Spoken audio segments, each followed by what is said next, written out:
Karena seandainya kami bertemu pun tidak punya keyakinan bahwa BBM akan diturunkan. Jadi lebih baik kita akan lanjut saja aksi akbar yang ketiga. Bahkan BBM tetap naik, kualitasnya yang diturunkan ternyata. Betul sekali, betul sekali.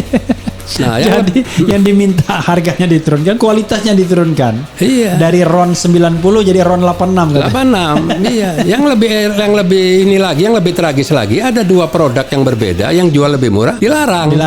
Jadi memang rakyat ini mau dicekek bawa borgol. Iya, itu ada karena hanya tugasnya mengintai. Lah kalau mengintai kenapa harus mengejar-ngejar orang? Nah, sekarang yang diburu siapa dalam kasus tersebut? Yang diburu kan Habib Rizik. Pertanyaan, apakah Habib Rizik pernah diperiksa? Nggak pernah. Habib Handi pernah diperiksa? Nggak pernah. Keluarga nggak pernah diperiksa. Lah kan lucu. Tiba-tiba diputuskan sendiri siapa tersangka, siapa pelaku, siapa yang diadili, siapa yang dibebaskan. Bahkan saya dengar akan diberi penghargaan awalnya. A1 itu informasi yang saya terima. 4.11 waktu kita ditembakin gas air mata, Habib Rizik dan kawan-kawan yang di atas mobil komando semua tumbang karena kena gas air mata. Hanya Habib Rizik yang selamat dan mampu menghadapi gas air mata yang jatuh di bawah kaki dia berkali-kali. Dia pegang mic. Itu saat itu Polda Metronya Iwan Muhammad. Oke, I see. Yang sekarang Ketua Umum PSSI. Nah, Polda Jatim saat itu kalau nggak salah Dirkrim iya kan, diselamatkan yang namanya PLN, yang namanya Pertamina, yang namanya Garuda. Itu kan harus itu kan, bagaimana itu kan kebanggaan kita. Saya itu Bung Refli disuntik dengan audit yang benar juga. Ya kalau sekarang di rootnya yang orang nggak punya pengalaman di penerbangan, nggak punya pengalaman di manajemen, gimana mau bisa nyelamatin kan nggak mungkin. Iya. Tapi kan Menteri BUMN punya pengalaman kan? Manajer sepak bola.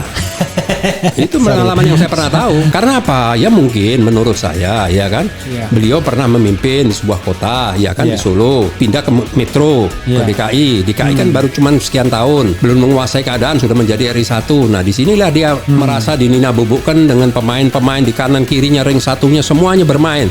Iya kan, memiara buzzer, ini kan ini bukan rahasia lagi. Setelah buzzer mulai menghujat sana sini, langsung diajak makan bareng sama beberapa oknum-oknum di ring satu, ya kan? Jenderal-jenderal merah lah kalau saya bilang lah. Nah ini bagaimana kalau negara sudah dikelola? Saya selalu bilang bahwa negara ini dikelola dengan manajemen pemerintahan yang sifatnya seperti preman, seperti gangster. Nah ini kenyataan sekarang. Siapa kuat, siapa dapat.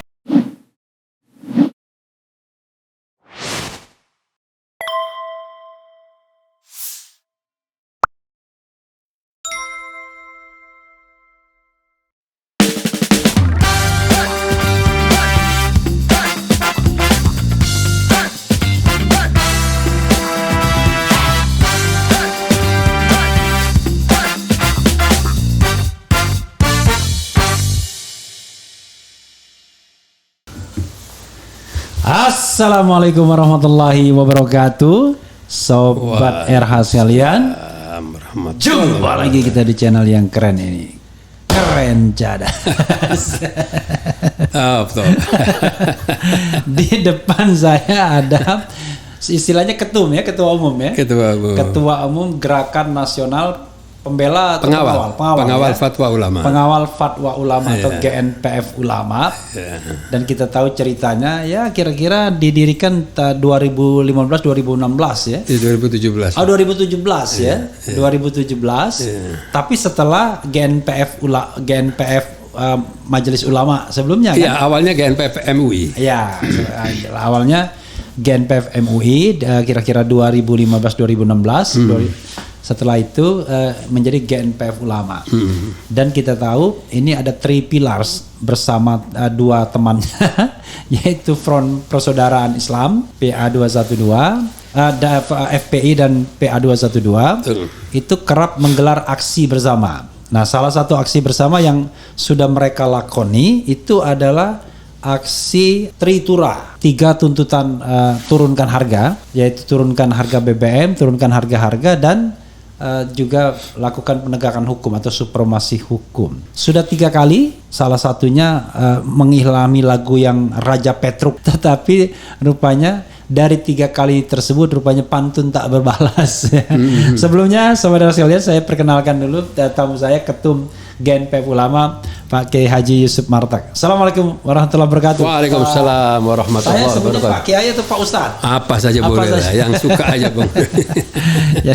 jadi kadang-kadang Pak Kiai, kadang Pak Ustadz. Jadi kalau kita ada makanan di sini, karena saya merayu Pak Ustadz. Kebetulan, jadi beliau kebetulan punya rumah makan, Larazeta, ya. Jadi di Tebet ya. Di Tebet Barat Dalam Raya. Di Tebet berapa?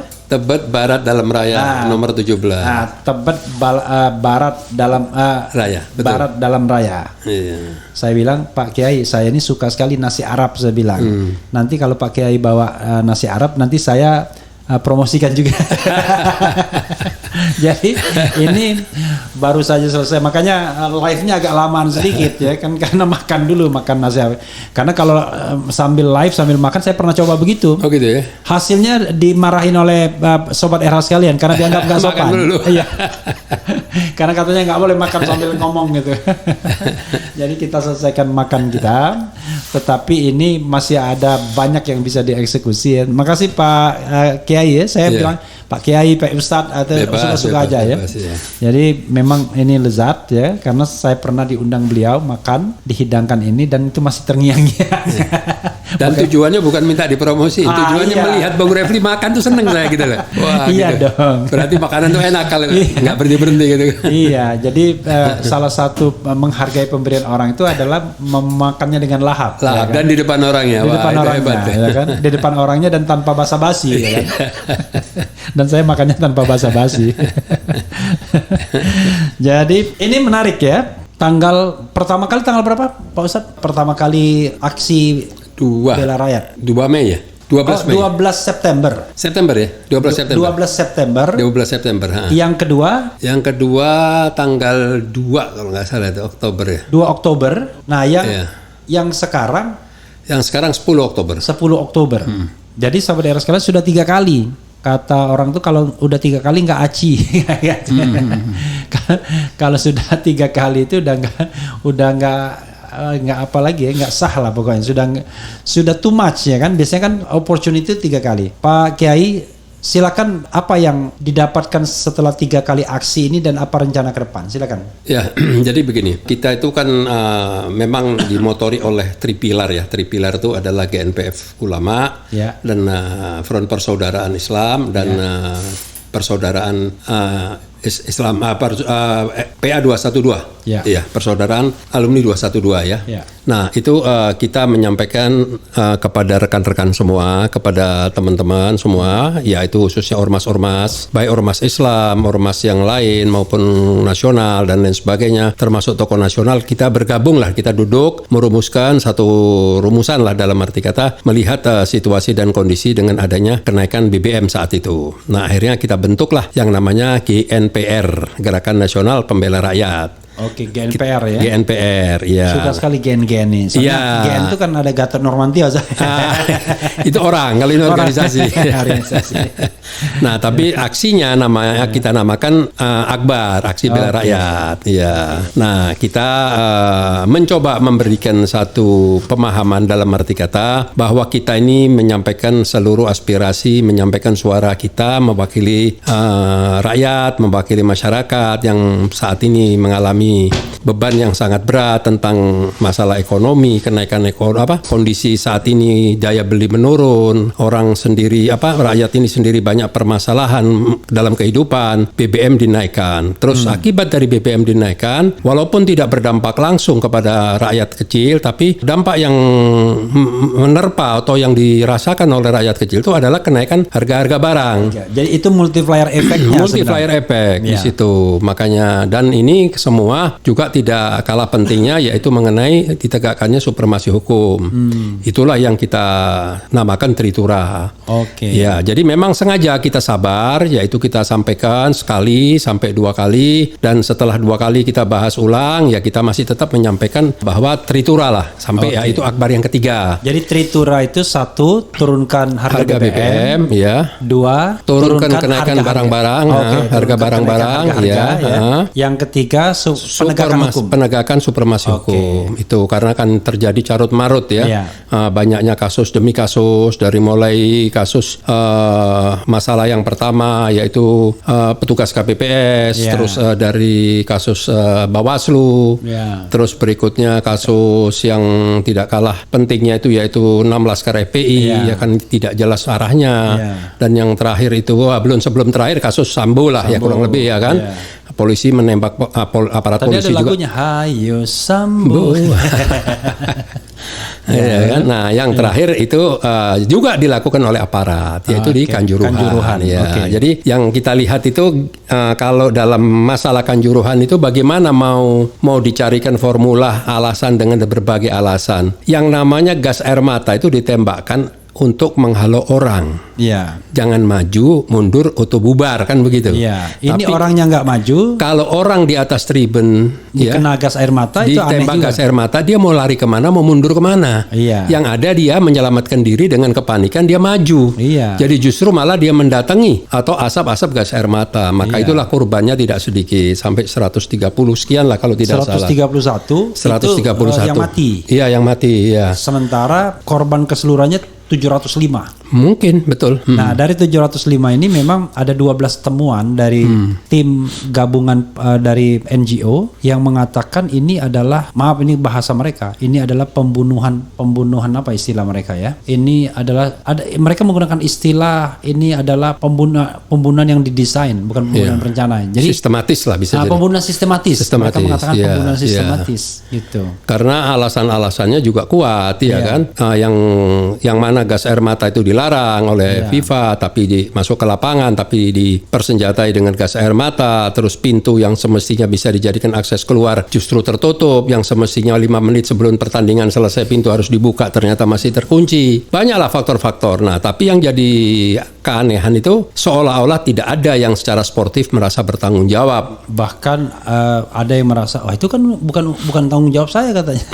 Itu tanggung jawab Panpel. Betul ya. Gitu ya. Paling mudah lah kalau mencari korban orang mati aja ditersangkakan, kok apalagi orang yang hidup kan gitu kan. Itulah Bung Refli. Nah itu kan itu intermezzo sedikit di Kanjuruhan. Memang jelas ini saya tadi kan menghadiri dan itu ada juga concern ke sana ya untuk mengajak mereka. Tapi kan masalahnya adalah kita sudah bisa menduga, ini mohon maaf tuh Pak Ustadz ya. Kita sudah bisa menduga bahwa ini juga paling nggak akan diperhatikan tuh 3 aspirasi itu, dan memang terbukti paling tidak misalnya tidak ada satupun petugas istana ya kan yang berusaha menemui atau ngajak berdialog. Sementara saya yakin yang namanya orasi itu nggak akan didengarkan istana, orang jarak jauh gitu ya. Betul. Istana di mana, orasi di patung kuda ya kan. Betul. Itu lalu sikap selanjutnya gimana? Jadi begini, pada aksi yang kedua, aksi akbar yang kedua itu kan sempat aparat mempertanyakan, salah satu perwakilan dari aparat mempertanyakan kenapa kok sampai sudah lewat maghrib belum bubar. Nah, disampaikan oleh salah satu dari kita lah tim yang mengadakan komunikasi menyatakan kami ini menunggu diterimanya delegasi karena kami ini sudah meluncurkan surat untuk kepada istana untuk diterima. Nah, akhirnya karena sudah larut malam saat itu mereka menjanjikan akan memfasilitasi untuk membuat pertemuan. Nah, dengan berjalannya waktu kami juga membahas di dalam rapat-rapat kami yaitu begini, seandainya kita ini diterima, tapi saat itu ditawarkan untuk ditemukan dengan KSP. Nah, sedangkan yang kami harapkan itu ya kita memang ingin menyampaikan aspirasi ini karena KSP-nya tuh ngabalin juga, bukan? Kami tolak saat itu ya. Dari tim menolak ya untuk berdiskusi dengan ngabalin ya. Nah, gitulah keputusan dalam rapat tuh begitu intinya ya. Saya alasannya ya bermacam-macam lah ya gitu, karena kita kan kepingin dialog yang humanis lah ya, dalam arti kata rakyat ini kepingin menyampaikan, mendapat tanggapan, mendapat respon yang positif, bukan adu kuat adu menang kalah kan gitu ya kan. Nah, akhirnya sempat aparat menepati janjinya untuk kita dipertemukan, tapi dia bilang silahkanlah kita ketemu sebagai pendahuluan, kita ketemu tapi dipertemukanlah dengan KSP. Nah, saat itu berdiskusi tapi kami sudah sampaikan pertemuan di Di lapangan? Enggak di lapangan. Jadi sebelum aksi akbar yang ketiga. Oh ya? Ya, pertemuannya di kantor KSP? Kami tidak mau, karena kalau kami bertemu di kantor KSP berarti kan kami sudah seolah-olah menjalankan amanat delegasi. Oh iya. Kalau amanat, jadi ketemunya di lapangan aja?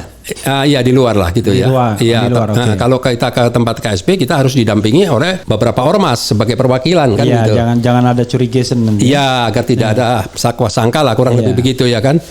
Nah, akhirnya di situ kita menyampaikan bahwa seandainya kami ini akan diterima, siapa yang akan menerima kami? Ya, mereka tetap menyampaikan bahwa akan diterima oleh KSP. Ya, kami sampaikan terima kasih, tapi karena hanya akan diterima oleh KSP, itu bukan tujuan kami. Tujuan kami adalah ketemu dengan presiden langsung atau menteri yang terkait. Nah, iya kan, atau wakilnya paling tidak. Nah, setelah itu ya kami bahas lagi di dalam rapat menjelang aksi akbar yang ketiga. Diputuskan karena seandainya kami bertemu pun tidak punya keyakinan bahwa BBM akan diturunkan. Jadi lebih baik kita akan lanjut saja aksi akbar yang ketiga. Oh, bahkan BBM tetap naik, kualitasnya yang diturunkan ternyata. Betul sekali.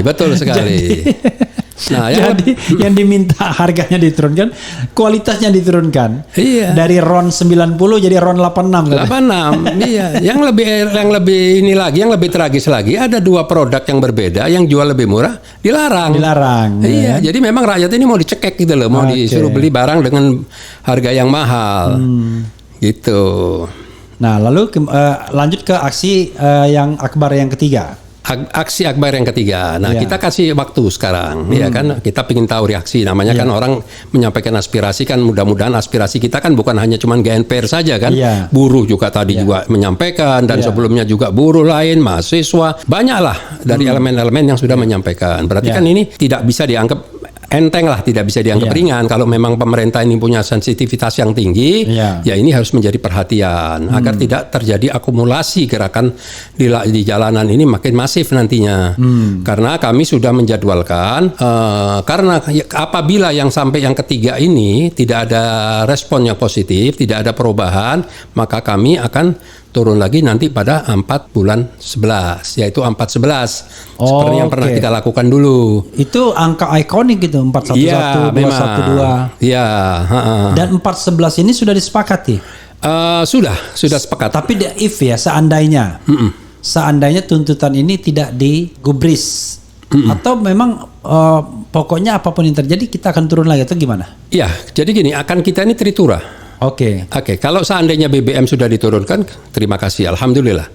Tapi kita juga minta pemerintah bertanggung jawab akibat dari, karena ini sudah sering terjadi begini, Bung Refli. Dengan siasat naik bahan pokoknya naik, setelah itu yang lainnya ikut naik, setelah itu bahan pokoknya kembali harga semula, yang lain udah terlanjur naik. Nah, jadi ya yang kan tidak semua rakyat ini atau terbalik, BBM naik, bahan pokok naik, begitu BBM diturunkan, harga-harga tetap. Kan belum tentu mau menurunkan, kecuali ada arahan atau tekanan dari pemerintah kan, begitu kan.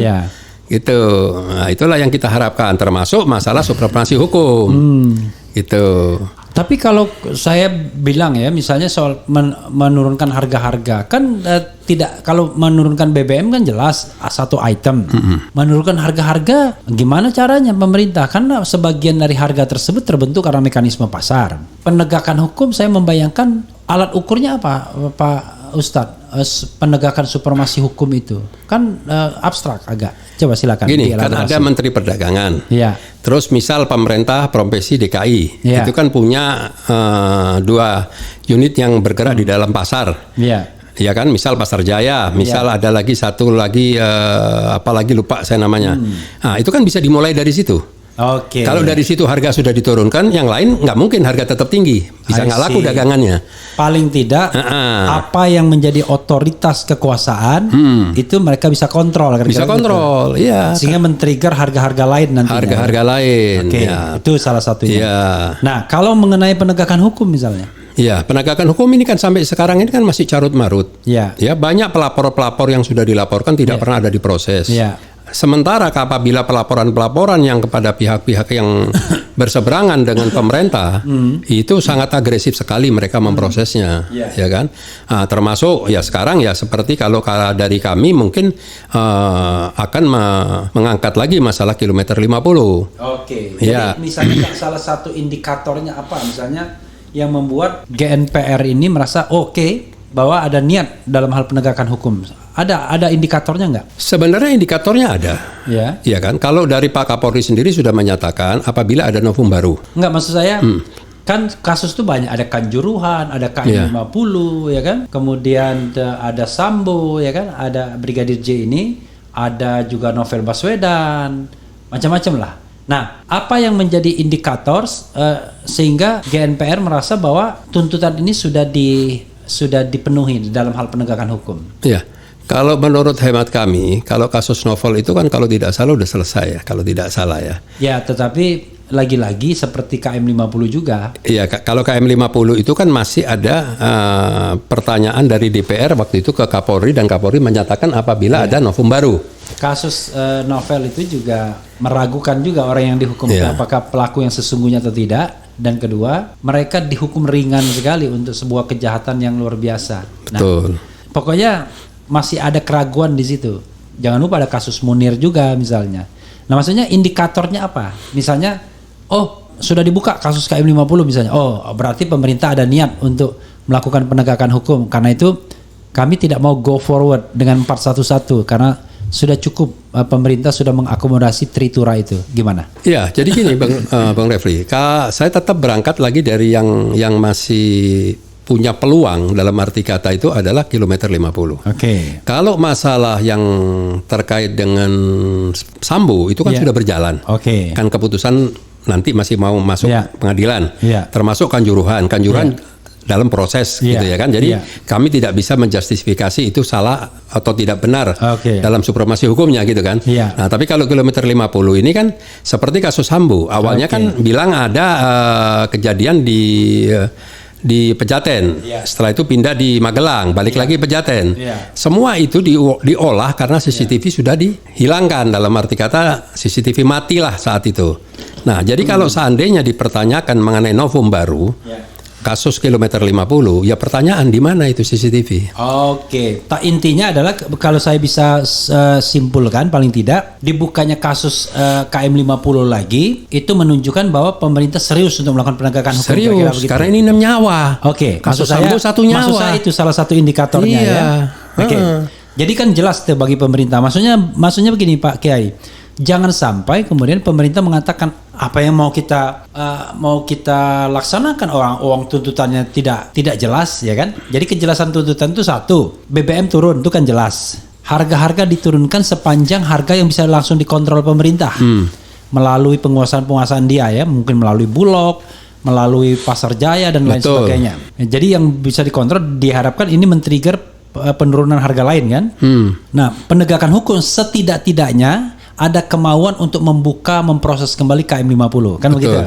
Betul. Syukur-syukur yang lain juga, tetapi paling tidak at least itu. Betul. Kira-kira itu ya Pak Kiai ya? Iya benar, karena masih banyak tanda tanya di situ. Satu, tanda tanya dalam arti kata satu CCTV. Kedua, pertanyaan katanya melakukan perlawanan.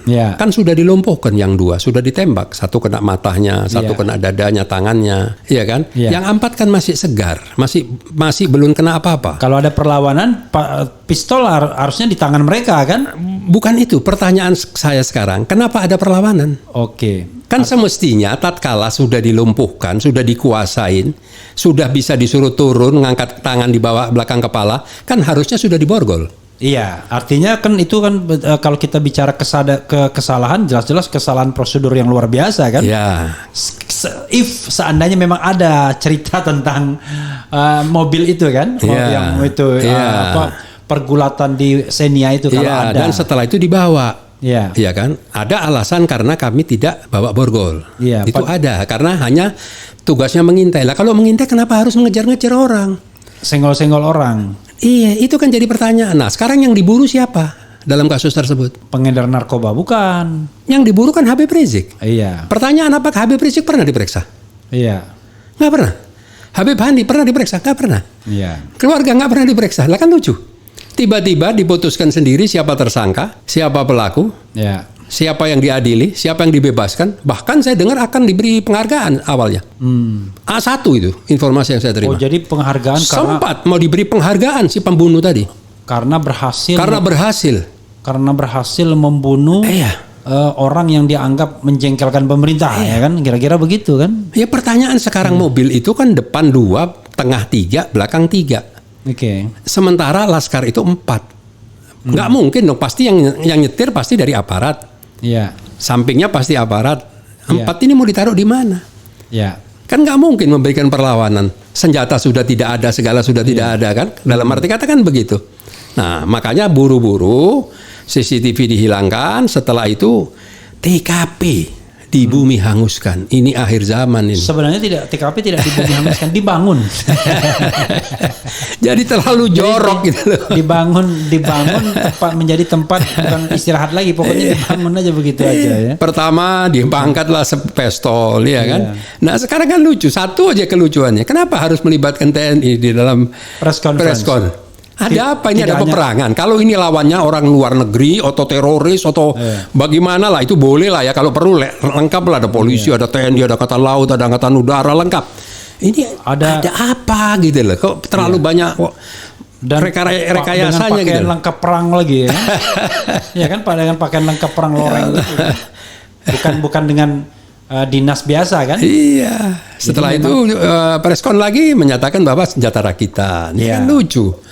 Kemudian juga press conference mengatakan 6 meninggal tembak menembak, 4 melarikan diri kan. Tapi berikutnya ternyata yang meninggal tembak menembak itu bukan 4, bukan 6, tapi 2. 4 dilumpuhkan kan begitu. Oke, cerita ini memang banyak sekali, makanya orang mengatakan, Hosinuddin misalnya mengatakan sebenarnya novum itu bisa dimulai dari 3 titik katanya. 1, kasus Satgasus, dia bilang. 2, kasus Habib Bahar, karena Habib Bahar tuh banyak sekali mengungkapkan hal-hal baru. Yang ketiga saya lupa, jadi ada 3 titik untuk mengungkapkan ini.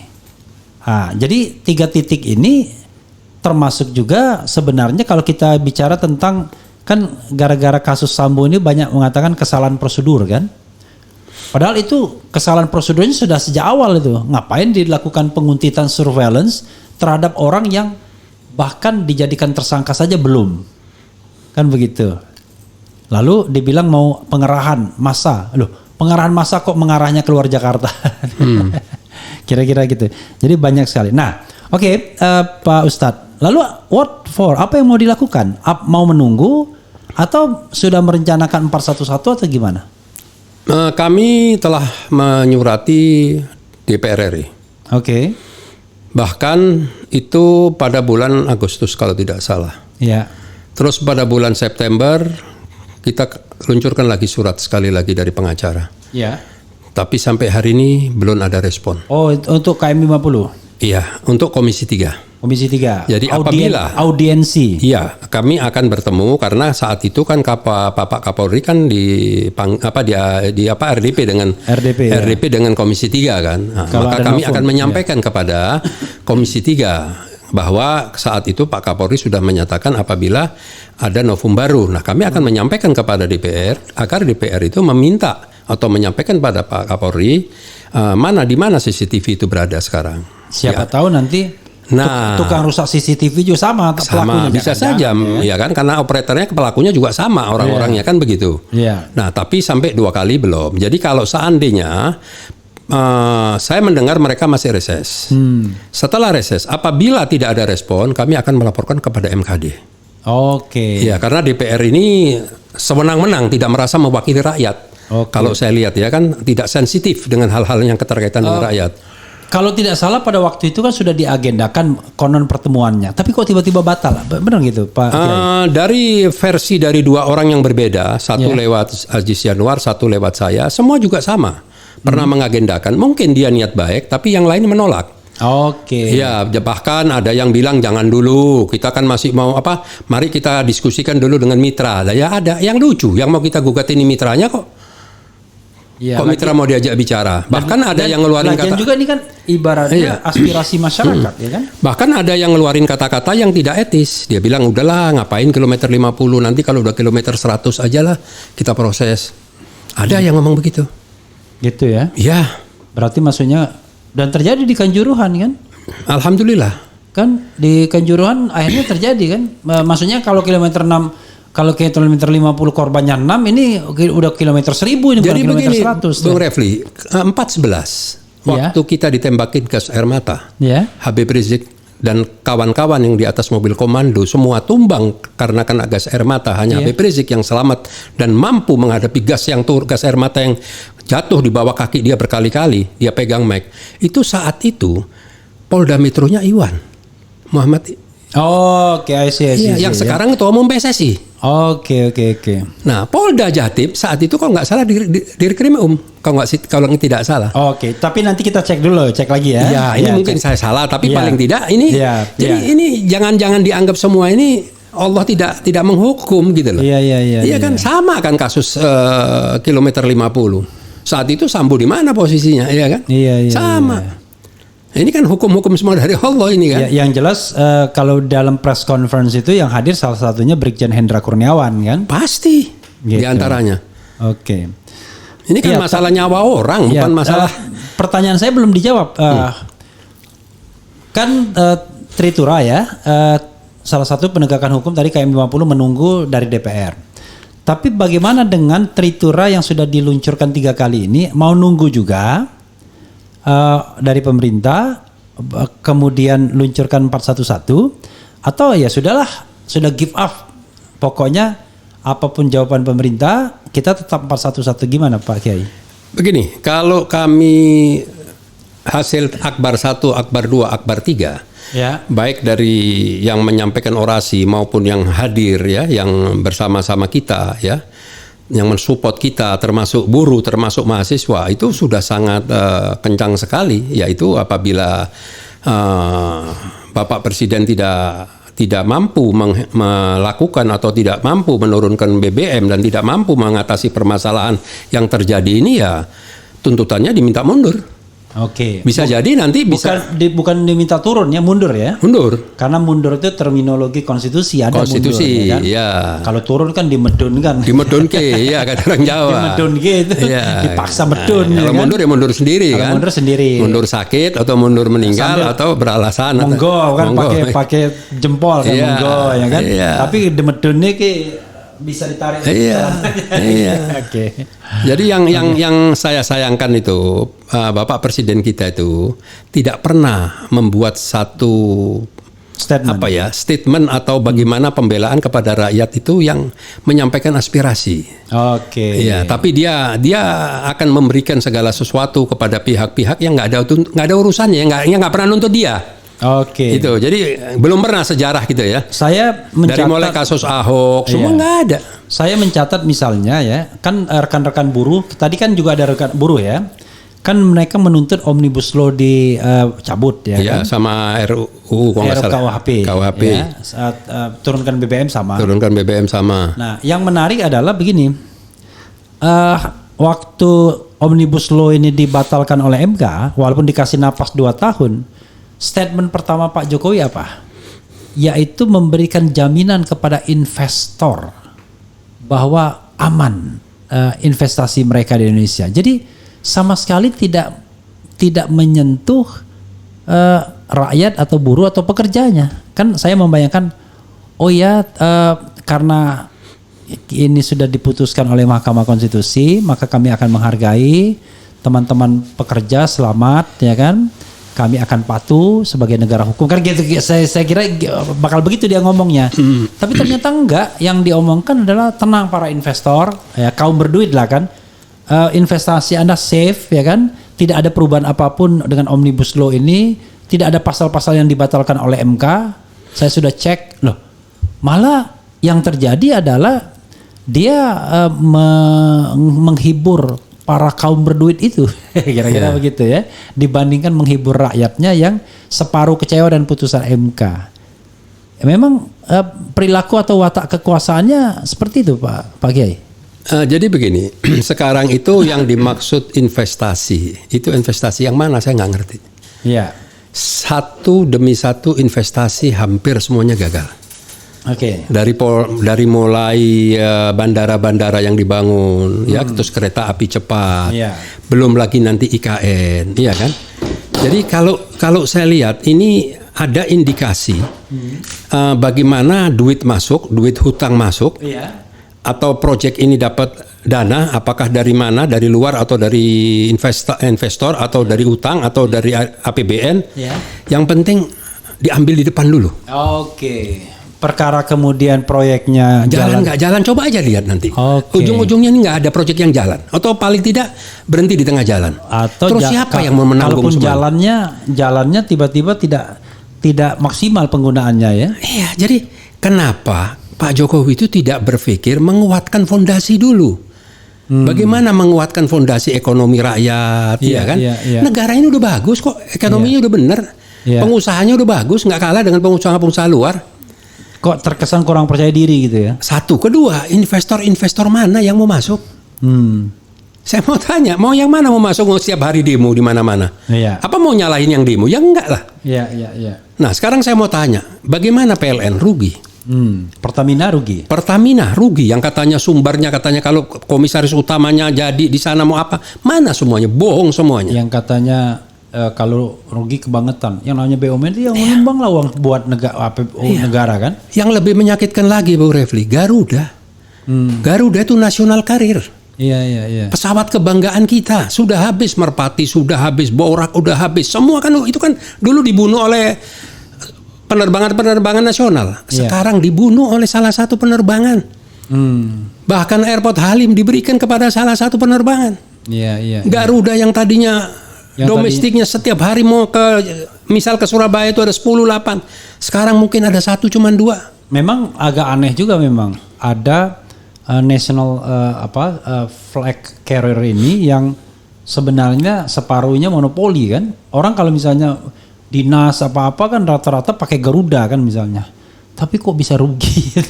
Jadi nggak masuk akal. Jadi sengaja memang tidak dibenahi dalam hal manajemen, utang lama tidak ditutup, mestinya kan disuntik, iya kan diselamatkan yang namanya PLN, yang namanya Pertamina, yang namanya Garuda. Itu kan harus itu kan bagaimana? Itu kan kebanggaan kita. Saya itu tapi disuntik dengan audit yang benar juga. Ya kalau sekarang di rootnya yang orang nggak punya pengalaman di penerbangan, nggak punya pengalaman di manajemen, gimana mau bisa nyelamatin kan nggak mungkin. Tapi kan Menteri BUMN punya pengalaman kan? Manajer sepak bola. Itu pengalaman yang saya pernah tahu. Sorry. Ya enggak ya, kenyataan kan gitu ya kan. Tapi paling tidak sekarang kan BUMN kan rajin sekali mengkampanyekan beliau kan. Iya, kampanye untuk mau jadi presiden. Ngurus BUMN aja nggak beres, mau jadi presiden ini kan. 2024 ganti presiden. Lagunya saya sama Ogi. Pasti ganti presiden. Berbuatlah dulu kepada negara, kepada rakyat. Kalau berhasil mau jadi apa juga kita dukung kan gitu. Oke, saya berasumsi ya akan terjadi 411. Walaupun belum diputuskan apakah jadi atau tidak kan tunggu perkembangan. Tapi let's say itu terjadi. Saya membayangkan ini kok seperti deja vu ya. Seperti mau mengulangi cerita tentang 411 tahun 2016 ya. Itu apa memang begitu girohnya, semangatnya. Ingin kalau PKS kan memutihkan Jakarta. Kalau PDIP memerahkan Jakarta ya kan. Kalau ini barangkali membuat Jakarta warna-warni. Itu memang begitu atau sebenarnya ungkapan kekesalan sementara saja atau gimana? Iya, padahal kalau merah sama putih tadi digabung kan indah sekali gitu. Oh, luar biasa. Bendera kita kan merah putih kan. Tapi nyatanya kan minyak sama air. Tapi katanya merah putih digabung tapi merah dulu katanya. Pokoknya boleh digabung tapi merahnya yang penting di atas ya kira-kira gitu. Iya, kita kembali ke laptop 411. 411 insya Allah tetap jadi. Karena memang tanggal itu sudah kita patok. Karena memang kita punya memori 411. Soalnya saya dengar tadi, kebetulan saya ikut juga tuh nonton ya kan sebagai penonton. Untuk for the time being, for the first time. Jadi saya pakai celana yang saya kecilin gitu, yang saya udah lama nggak pakai ya kan. Kemudian pakai topi, pakai kacamata hitam. Maksudnya seperti penikmat wisata demo, pengamat ya. Itu tiba-tiba Ustadz Slamet Ma'arif, mantan ketua umum PA 212 bilang, pokoknya kita akan 4-11. Tapi sebelumnya Ruslan Buton tanggal 10 November dia bilang. 10 November kita nanti banyak-banyakan katanya. Banyakan sana atau banyakan sini. Begitu Ustadz Slamet Ma'arif 4-11. Ini klarifikasi dulu Ustadz. Yang benar tuh 10 November atau 4 November? Yang sebenarnya itu yang harus mengumumkan adalah saya. Oh, oke. Iya, cuman memang saat itu tanggal itu dibahas di dalam rapat. Rapat di mobil itu? Enggak, rapat sebelumnya GNPR. Oh, oke. Iya, jadi angka rapat internal untuk nyari tanggal. Nah, tapi di dalam rapat Ruslan Buton tidak ada, Pak Ruslan Buton. Makanya dia boleh-boleh saja mengusulkan 10 kan usulan. Iya. Ustadz Slamet pun ya sebenarnya sudah dapat bocoran dalam rapat, tapi dia menyampaikan usulan kata dia tadi. Iya, tapi tetap kita putuskan di tanggal 4-11 gitu. Ya. Jadi 4-11 sih asumsinya pasti jadi ya. Insya Allah. Nanti gradasinya sangat bergantung pada tanggapan pemerintah. Tanggapan pemerintah. Makin nggak ditanggapi, diharapkan makin membesar. Makin membesar harapannya gitu. Kan kita ya istilahnya gini, kita ini tidak sewenang-wenang. Ya kita ucapkan terima kasih kepada aparat yang sudah istilahnya menjagalah ketertiban di dalam kita aksi. Toh kita juga buktikan tadi kan tidak ada apa-apa, pada waktunya kita juga bubar ya kan. Nggak ada ribut-ribut. Nggak ada. Kenapa kita melakukan sholat maghrib? Ya kalau kita bubar kan nggak bisa sholat di tengah jalan. Ya biarkanlah kita sholat, kita baca doa, kita bubar dengan tertib dengan baik, ya kan. Jadi kita mau menyampaikan aspirasi mau seminggu 2 kali 3 kali ya selama nggak didengar ya terus ya kan itu aja. Yang menarik tadi sobat era sekalian, ternyata begitu azan itu yang muazzinnya itu polisi. Kok gede sekali azannya, ternyata polisi waktu saya lewat maghrib polisi azan di lapangan kantor Menteri Pariwisata. Dan rupanya ada sound system yang gede banget tuh, disewa nih kayaknya sound systemnya. Sound systemnya lebih powerful dibandingkan alat demonya. Kalau demo kan cuma pakai megafon ya mungkin. Dia pakai salon yang memang gede gitu, yang pakai mixer segala jangan-jangan ya. Oh dia azan. Ini jadi dia azan saya lewat di depan dia. Di samping mobil perintis atau mobil apa gitu ya. Jadi kita kan masih lagi baca selawat kan belum selesai. Tiba-tiba mungkin karena waktu sudah masuk mereka adzan, ya kita hormatin. Ya setelah mereka azan kita tinggal qomat, ya kan? Karena kita sholat mudah-mudahan mereka juga sholat. Karena azan itu ibaratnya panggilan yang lebih powerful dibandingkan salawat. Betul. Ya. Jadi ketika salawat azan masuk ya sudah salawat berhenti. Jadi ternyata, tapi kalau misalnya azannya dengan niat yang baik dapat pahala juga itu polisi. Insya Allah. Karena dia menyerukan orang untuk sholat. Iya, apalagi kalau dia manggil kita, dia juga si pemanggilnya juga sholat. Pasti pahalanya double gitu kan. Pahalanya double. Jadi saya bilang, dari mana suaranya gede? Ternyata di situ sumbernya. Ya kan? Saya pikir tadi akan ada konser, ternyata khusus untuk panggilan sholat kepada para pendemo. Tapi hebat juga ya sekarang ini ya. Daripada pendemo kemudian disuruh macam-macam, mending disuruh sholat ya kan. Udah bener itu. Kreatif, kalau saya lihat kreatif. Dia ukurkan sound system kita kekuatannya berapa, dia beli yang lebih besar. Jadi dia timpe ibarat kalau orang timpe. Kalau orang Betawi itu dia timpe ya kan. Jadi suara A dia timpe. Begitu ada azan langsung yang lainnya. Kalaupun mau tetap sholawat tetap kalah itu suaranya. Padahal sebenarnya nggak perlu kan, tinggal nyamperin kita aja, ajak ngomong kan selesai. Nah, kalau perlu azan di atas mobil komando kita kasih. Padahal soundnya itu sendiri di dalam lingkungan Menteri Pariwisata, tapi gede banget ke lapangannya kan, luar biasa ya. Ustadz, ada hal yang nanti saya ingin share ya.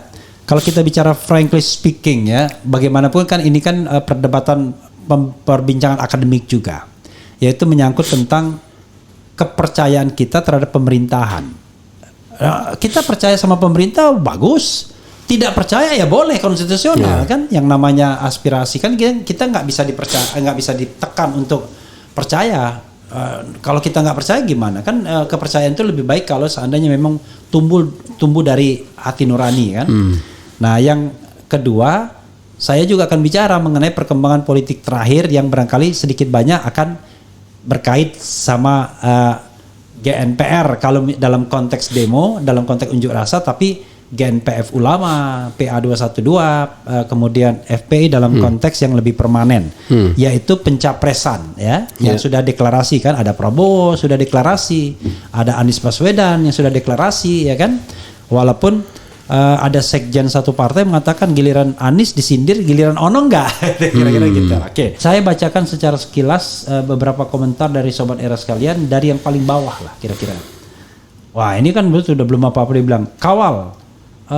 Bentar lagi pakai ijazah Universitas Gajah Modol, itu nggak ada kaitannya ya. 2022 ganti presiden, itu kalau lagu saya 2024. Kalau nggak salah lagu saya itu 2024 ganti presiden, bukan 2022 ya, 2024. Ini salah ini mungkin ya. Kemudian undang Pak Anies, Bung Refli, apa lagi nih? Bukti pejabat dan aparat negara 90% buruk pada era sekarang. Pembantaian di mana-mana, kesengsaraan rakyat di mana-mana, hanya 10% aparat dan pejabat yang baik ya. Dia kayak melakukan survei saja ya. Nah, karena tadi survei, coba kita survei Pak Ustadz, biar kita lebih yakin kepada gerakan ini apakah akan didukung atau tidak. Gak apa-apa ya kita survei ya. Silakan. Ada rencana untuk melakukan aksi unjuk rasa besar-besaran pada 4 November ya kan, dalam kurung 411 ya kan. Apakah Anda setuju dan mendukung ya kan? Oke. Nah, biar interaktif ini enak Pak Ustadz. Jadi kita udah tahu ya. A mendukung, B tidak mendukung, C tidak peduli. Tidak peduli ya kan. Mau ini jenis manusia mau ada mau kagak, bukan urusan saya ya kan. Emang gua pikirin gitu. Ya kan. Oke. Nah, nanti kita akan lihat ya feedback dari sobat era seperti apa. Nah, kemudian kita bacakan lagi beberapa komentar sebelum Ustadz mempersiapkan 2 pertanyaan tadi soal trust, kepercayaan kepada pemerintahan, sehingga udah fatalistik, nggak bisa terus gini kira-kira gitu, dan dukungan terhadap pencapresan yang juga lagi hangat sekarang ini. Oke. Habib Rizik sepertinya mendukung Anies, tapi Bang Egy Sujana mengkritik Anies terkait masalah Tanjung Priuk. Bagaimana dengan GNPR? Ini ada sekalian nanti dikaitkan dengan pertanyaan itu ya. Solusi supaya negara kita tidak semakin kacau dan bangkrut, maka Jokowi harus mundur di tahun 2022 ya. Tinggal 2 bulan lagi boy. Bang Refli, jangan cuma kasus pembunuhan Brigadir J yang dapat keadilan, kasus KM50 juga berhak mendapat keadilan. Kita sudah bahas tadi ya. Bang Refli, apa yang salah dari dulu belum gol? Emang lu katanya main sepak bola ini, tapi belum gol katanya. Awas gas air mata beracun.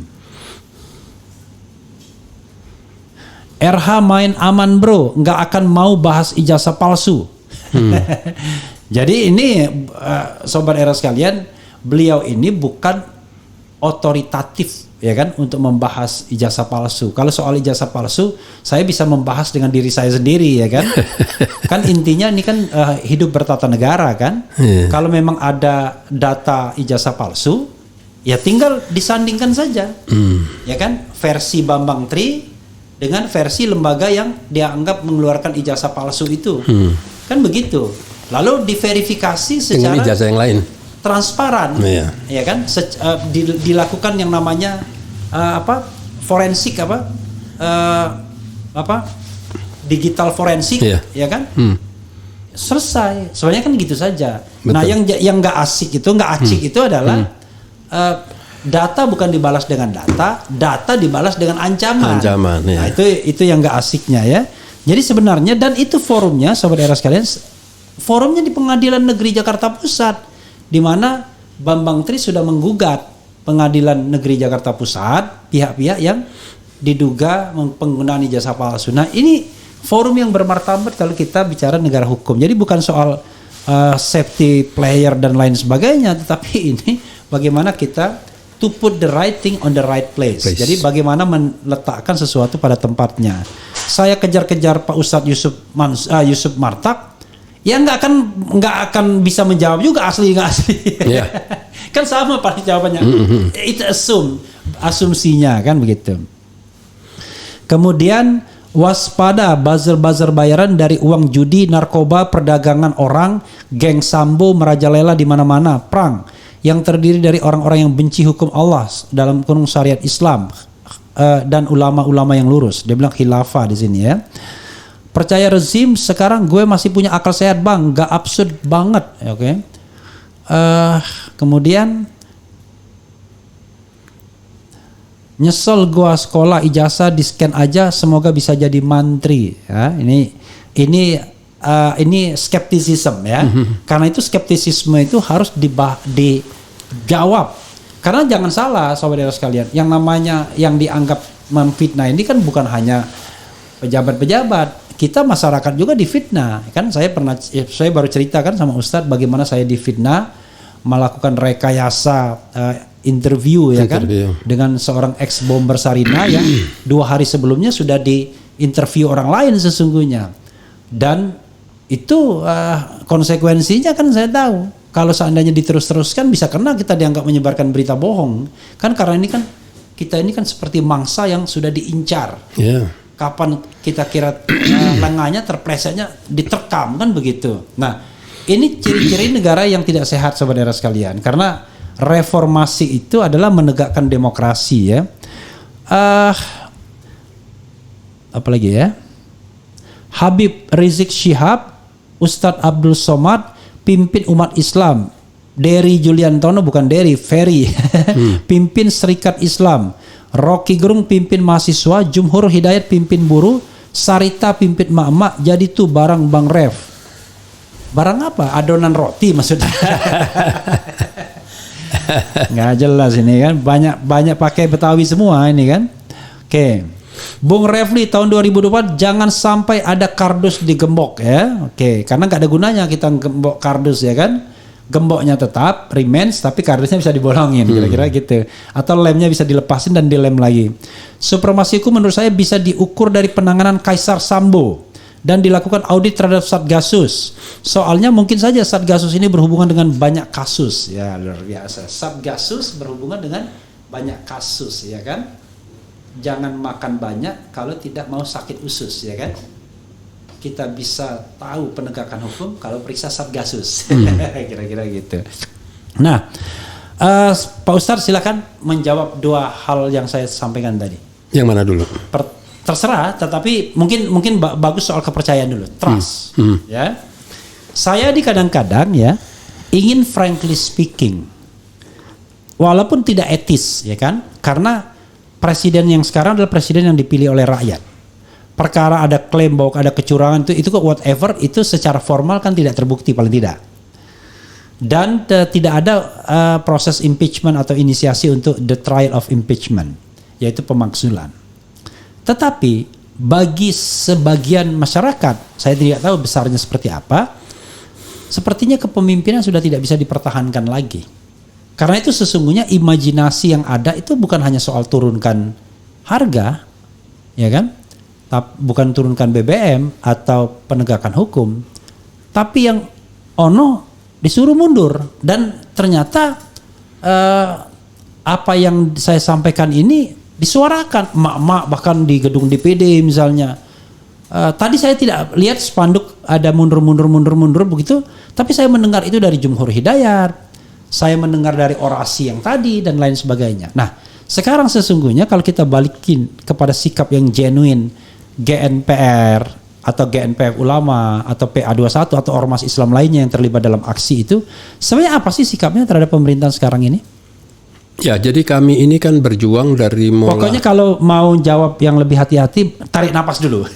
Siap. Tapi kalau mau jawab langsung silakan. Siap. Saya kan kalau bicara atau menyampaikan segala sesuatu itu kan bukan ngarang, Bung Refli. Berdasarkan pengalaman yang sudah pernah saya jalankan dan informasi yang benar-benar saya anggap akurat lah, kurang lebih begitu ya kan. Ya. Jadi saya itu kan mulai bergerak itu mengenai segala undang-undang yang dibuat oleh pemerintah itu kan dari mulai sejak HIP.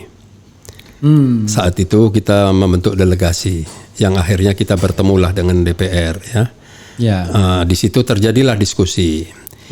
Pemerintah saat itu menyatakan bahwa barang itu masih ada di DPR. Ya. Setelah kami mengadakan diskusi saat itu, ya ditemui oleh beberapa perwakilan dari DPR, kami bersama juga delegasi, terjadi diskusi yang cukup alot. Akhirnya mereka menyatakan bahwa masalah HIP itu sudah ada di pemerintah. Jadi kami akan tunggu kalau nanti dari pemerintah kembali ke DPR, baru kami akan batalkan. Oke. Ya, saat itu kami dengan delegasi anak NKRI. Oke. Oh ya, waktu itu sebelum GNPR anak NKRI ya. Betul. Ya, Nah, ya. saya kebetulan saat itu sebagai salah satu pengurus di Majelis Ulama Indonesia. Oke. Bersama delegasi. Sekarang nggak lagi? Tidak dilibatkan sekarang. Oh, sudah. Iya, karena dianggap sudah sering vokal, sering demo-demo lah. Oke. Ya, jadi yang di MUI sekarang yang halus-halus saja lah. Yang adem-adem ya. Adem-adem yang bisa diademin lah kurang lebih begitu. Nah, jadi di situ saya bersama delegasi dari Majelis Ulama Indonesia ada 11-12 orang. Ya. Membahas masalah Omnibus Law. Ya. Nah, jadi argumentasi yang disampaikan oleh perwakilan DPR itu tidak rasional semua. Saya bertanya, saya bilang, kalau seandainya proses pengurusan perizinan di daerah salah satu contoh ini ya, lambat dalam 1-2 bulan, pusat bisa mengeluarkan. Nah, saya tanya, saya punya satu case teman saya memproses ya izin hutan itu sudah 5 tahun. Ya. Seluruh pejabat daerah sudah mengeluarkan rekomendasi, tapi di pusat tidak pernah dikeluarkan. Karena apa? Padahal cuma 6.000 hektar. Ya. Sampai nangis teman saya itu. Kenapa dia bilang? Karena saya ini orang pribumi, jadi nggak pernah dikeluarin izin itu. Oke. Nah, jadi saya bilang kalau ini memang DPR merasa pusat bisa mempercepat, ini aja percepatin. Ya. Nggak bisa jawab mereka. Ya. Jadi hal-hal demikian Atau ini. karena bilang begini, 6.000 yang kami urusi minimal 30.000 biasanya. Ya, Kira-kira begitu. iya. Nah, belum lagi yang kita masalahkan masalah undang-undang yang keterkaitan masalah COVID, anggaran, ya kan, biaya. Nah, terus kasus-kasus yang terjadi misal dari Menteri Agama yang lalu, terus Menteri Agama yang sekarang, nggak ada statement yang jelas dari ketegasan dari Presiden sama sekali. Ini kan menyangkut masalah yang bergesekan dengan umat Islam. Mesti kan dia jaga. Iya, iya. Iya kan, dari mulai kasus Ahok dulu juga. Iya. Kasus Ahok kalau Habib Rizik nggak berkali-kali berpuluh-puluh kali demo, mungkin belum tentu jadi tersangka. Iya, iya. Nah, jadi perjalanan ini sudah cukup panjang. Sampailah mulai kasus KPPS, ya kan, terus kasus Bawaslu itu kan tidak sedikit. Iya. Bahkan ada yang meninggal Jangan dan lupa kasus sebagainya. Bawaslu itu ada anak kecil yang meninggal namanya Harun Al-Rashid kalau nggak Iya, salah. banyak sekali, iya kan. Jadi aparat ini saya nggak ngerti. Satu orang dikerubutin 5-6 orang dengan sepatu boot yang begitu keras, dengan pentungan. Sudah kelihatan nggak gentle, pengecut. Satu orang dikerubutin 5-6, terus jangan dengan emosi dong kalau memukul orang. Ada yang nendang dari belakang. Negang, tendang perutnya, dadahnya, mukanya. Dia ini manusia, punya anak, punya keluarga apa tidak? Bagaimana kalau dia diperlakukan kayak begitu? Jadi berkali-kali saya lihat itu ya, ini bukan hal baru. Tontonan yang tidak layak kita lihat di televisi, di media dan lain sebagainya. Nah, di mana saya mau tanya? Kasus kilometer 50. Kasus kilometer 50. Masa nggak bisa manggil Menko Polhukam? Masa tidak bisa manggil Komnas HAM? Masa tidak bisa nanya sama aparat kepolisian yang jelas? Nah, masa presiden nggak ngerti semua ini? Iya kan? Kasus Sambo pun itu kan pertanyaan saya sekarang, Polri ini di bawah siapa? Kan di bawah presiden. Nggak perlu lagi ngeluarin statement-statement. Panggil, instruksikan, bentuk tim tersendiri. Jadi tidak perlu berlarut-larut. Nah, muncullah kasus Kanjuruhan dan lain sebagainya. Kenapa kasus Kanjuruhan masih diputar-putar lah, sebentar dibilang ini pintu terkunci, sebentar bilang tangga lah, sebentar bilang ini. Nggak usah lah muter-muter, ini sudah kesalahan. Nah, siapa yang mengizinkan? Ini kan bukan 1-2 orang yang membawa gas air mata, ini kan sebuah pasukan, sejumlah oknum. Kan pasti ada restu, nggak mungkin tidak ada restu mereka membawa gas air mata. Ya. Tapi ini ada berita terbaru ya, akhirnya dicopot juga itu Kapolda Jawa Timur. Ya, terlambat kalau saya bilang. Ya? Terlambat. Mestinya sejak hari pertama itu. Nah, sekarang saya tanya sama Bung Refli, kasus kilometer 50, berapa puluh di bawah Kapolda Metro yang sudah kena? Sudah tersangka dan lain sebagainya. Masa Kapoldanya nggak tahu? Masa Kapoldanya nggak terlibat? Iya. Masa Kapolres Jakarta Selatan tidak izin kepada Kapolda waktu mau melindungi segala? Bukan kasus Sambo ya? Kasus Sambo. Kasus Sambo ya. Jadi aneh gitu loh. Jadi bagaimana? Ini masa kalau seorang presiden ini semua nggak ngerti diserahkan di bawahannya, ya berarti presiden ini nggak layak. Kan begitu. Nah, karena apa? Ya mungkin menurut saya, ya kan, beliau pernah memimpin di sebuah kota, ya kan, di Solo, ya kan, terus pindah ke Metro, ke DKI. DKI kan baru cuman sekian tahun, belum menguasai keadaan, sudah menjadi RI 1. Nah, disinilah dia merasa dinina bubukkan dengan pemain-pemain di kanan kirinya, ring satunya semuanya bermain. Iya kan, memiara buzzer, ini kan ini bukan rahasia lagi. Buzzer, setelah buzzer mulai menghujat sana sini, langsung diajak makan bareng sama beberapa oknum-oknum di ring 1, ya kan? Ya, jenderal-jenderal merah lah kalau saya bilang lah. Nah, ini bagaimana kalau negara sudah dikelola? Setahun yang lalu saya selalu bilang bahwa negara ini dikelola dengan manajemen pemerintahan yang sifatnya seperti preman, seperti gangster. Nah, ini kenyataan sekarang. Siapa kuat, siapa dapat. Ada, kalau saya mau cerita laporan-laporan saya berapa kali sampai hari ini masih diproses, puter-puter aja, nggak ada jelasnya sama sekali. Jadi so what? Kalau memang begitu, apa yang sebenarnya ingin dikatakan oleh Ustadz? Ya, kalau seandainya presiden merasa semua yang dilakukan ini menurut dia adalah benar, berarti presiden ini memang akan menghadapi seluruh permasalahan, yaitu ketidaksukaan rakyat yang akan terakumulasi, yang akan membesar, yang berakibat nanti akhirnya ini di jalanan kan, akhirnya ini kan tidak kita inginkan. Kalau memang menurut saya, kalau memang presiden ini memang sudah memahami semua, contoh kayak kasus masalah BBM, kenapa harus bersikukuh? Kenapa tidak berpikir bagaimana, apa salahnya menurunkan BBM? Kan sudah banyak pakar-pakar yang menyatakan bahwa itu tidak tepat, semua alasan-alasan yang dikemukakan tidak layak lah untuk dijadikan alasan naiknya BBM. Tapi tetap aja tidak punya sensitivitas tinggi. So what? Jadi? Ya sebaiknya mundur. Wah, ya itu sebenarnya. Iya, sebaiknya mundur. Ini negara-negara besar. Itu kasihan, sudah 270 juta lebih rakyat sudah ini. Sudah final say untuk mengatakan sebaiknya mundur. Itu. Lebih baik mundur. Jadi berdasarkan pengalaman yang ada, ya tidak hanya karena sentimen sehari 2 hari ini, final say-nya, kata terakhirnya lebih baik mundur ya. Soeharto almarhum 32 tahun. Iya. Dengan legowo dia menyatakan mengundurkan diri. Kalau Soeharto mau melakukan perlawanan saat itu bisa kok. Iya. Panglima tertinggi angkatan bersenjata semua di bawah beliau. Jadi ya sebenarnya itu sobat daerah sekalian, kadang-kadang susah juga kan, kita harus berpiro melawan ombak. Tetapi artinya final say-nya adalah soal leadership atau kepemimpinan itu adalah soal trust, kepercayaan. Kemampuan tentu ya. Tetapi kalau kepercayaan sudah tidak didapat lagi, sudah tidak punya, ya 2 kemungkinan, diminta mundur atau legowo mundur, begitu kan? Ada tambahan lagi soal ini, Ustadz, soal trust kepada penguasa atau kekuasaan ini.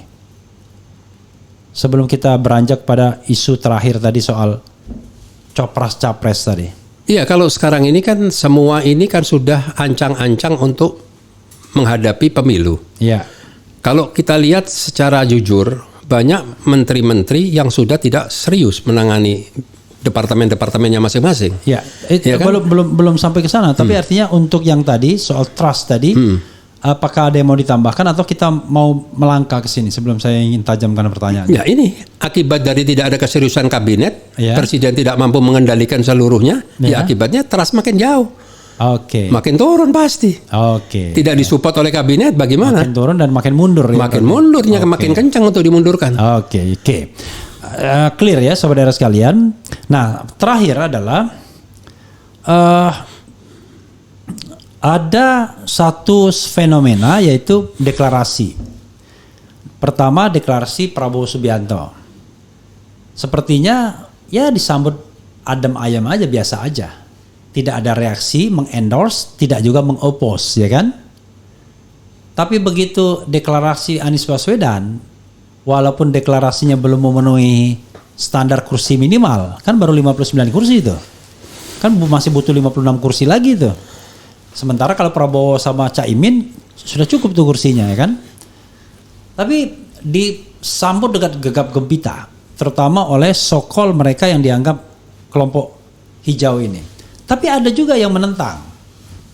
Novel Bak Mukmin misalnya, yang kita tahu juga komponen dari 212 juga, PA 212 mengatakan, oh enggak, kami enggak mendukung Anies kalau dia dicalonkan oleh Nasdem.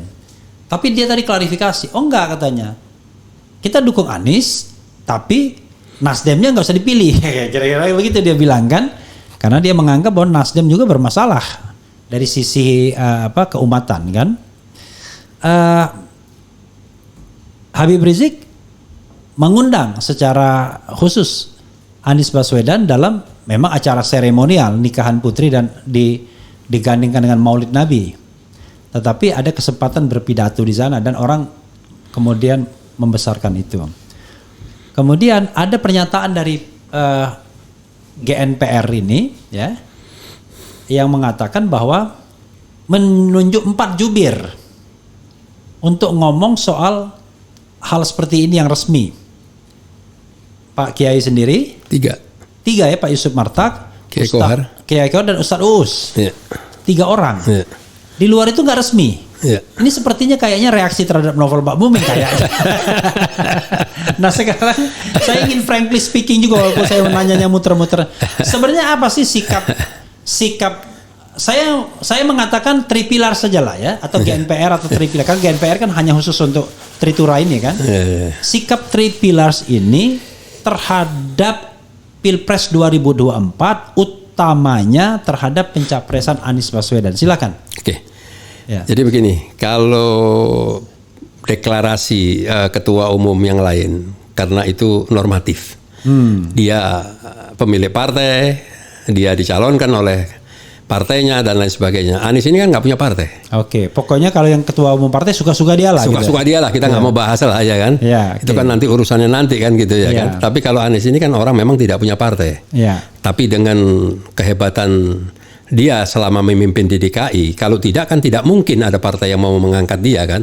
Apalagi partai itu Nasdem, partai-partai koalisi pemerintahan yang saat ini sedang berkoalisi kan begitu.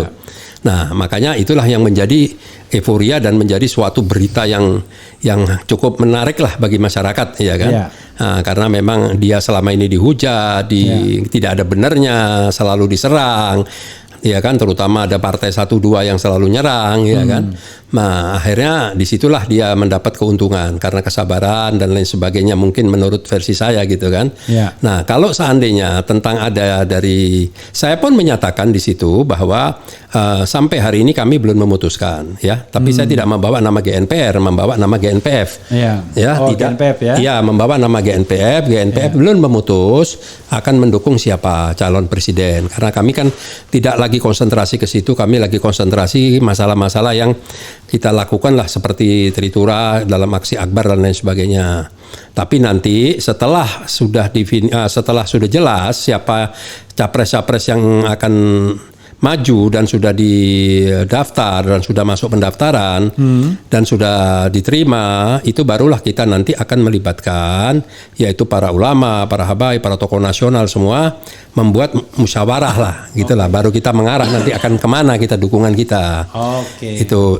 Nah tapi dalam hal ini GNPF tidak menyikapi partai-partai siapapun yang mendukung capres yang manapun gitu. Tapi kalau bicara novel Bak Mukmin, ya saya pikir ya kalau bilang kekecewaan, mungkin saat itu ada kekecewaan. Ya sebenarnya kekecewaan yang tidak mendasar, tidak mendasar. Maksudnya kekecewaan yang buat saya oke lah, normatif lah ya. Saat itu Nasdem mendukung Ahok, Nasdem mendukung Jokowi saat itu. Tapi itu normatif lah ya. Tapi yang paling dirasakan oleh umat Islam saat itulah itu ujaran-ujaran yang disampaikan oleh salah satu kader dari Nasdem Nasdem yaitu Victor Leskodat. Oke. Ya, itu kan menurut Indonesia Timur ya. Indonesia Timur. Menurut hemat kami, Nasdem tidak melakukan teguran atau peringatan atau itu tidak ada gitu. Jadi kayak membiarkan lah seolah-olah begitu. Nah, itulah yang mungkin menjadi kekesalan lah beberapa di antaranya seperti Novel Bahamumin. Tapi saya tidak yakin Novel Bahamumin menolak Anies. Menurut saya begitu. Karena Bung Refli sudah mengklarifikasi dan dia sudah menyampaikan juga pada saya. Saya tidak mengklarifikasi. Kebetulan ketemu tadi. Dia klarifikasi sendiri. Dia klarifikasi sendiri karena dia ditanya rame-rame. Iya, karena dia sadar sendiri karena dia bilang itu ada pelintiran juga dia bilang. Begitu Bung Refli. Oke, jadi saya ingin mengatakan sikap GNPR ini atau Tripilars lah ya, sikap jangan Tripilars atau GNPF Ulama lah ya. Ya tapi GNPF Ulama sama Tripilars itu kurang lebih sama kayak dua sisi dari satu mata uang yang sama. Itu saat ini belum bersikap, ya kan? Nanti tunggu calon resminya. Begitu calon resmi ada, nah sikap itu pasti akan muncul. Artinya tidak mungkin apolitik gitu ya. Betul. Artinya tidak mungkin emang mau calonnya si A, si B, si C, emang gue pikirin. Itu terserah lu dah. Ini gue cuma mikir keumatan aja, pilpres apa pikiran lu nggak begitu ya.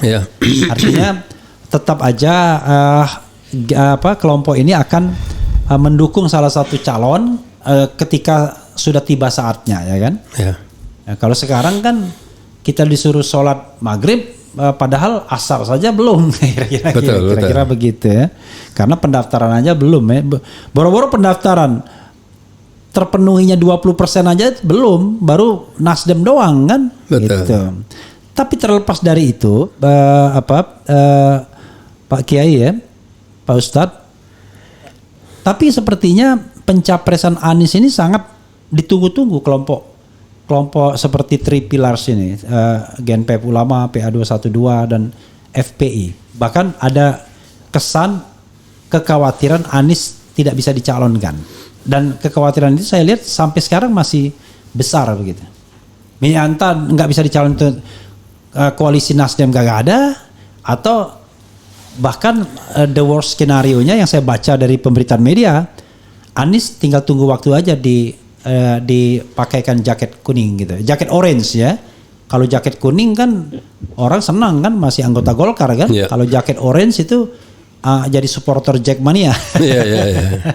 Oke, silakan. Ya, jadi begini.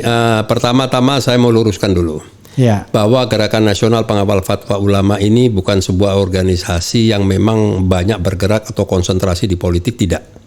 Tapi lagi-lagi dihadapkan dengan situasi pilihan 2017 tentang gubernur DKI, ya kan, tidak mungkin kami tidak berbuat, karena saat itu calon yang maju yaitu orang yang tidak cocok lah dengan kita lah, dalam arti kata lah, yang selalu menyerang kita lah, ya kan. Terus 2014 tentang Pilpres saat itu, ya kan. Terus 2019. Nah, 2024 ini kan lagi-lagi kita juga berharap pergantian kepemimpinan. Benar memang Pak Jokowi secara konstitusi harus habis tahun 2024. Jadi jangan ada lagi pembicaraan perpanjangan masa jabatan 3 periode. Janganlah, sudahlah. Sudah selesai. Sekarang aja udah capek kita ngeliatnya. Enough is enough gitu aja, ya kan. Nah, jadi dalam hal ini kita ini kan bukan asal ngomong atau asal berbuat gitu, nggak ya kan? Kita kan mendengar isu-isu yang santer di luaran, ya kan?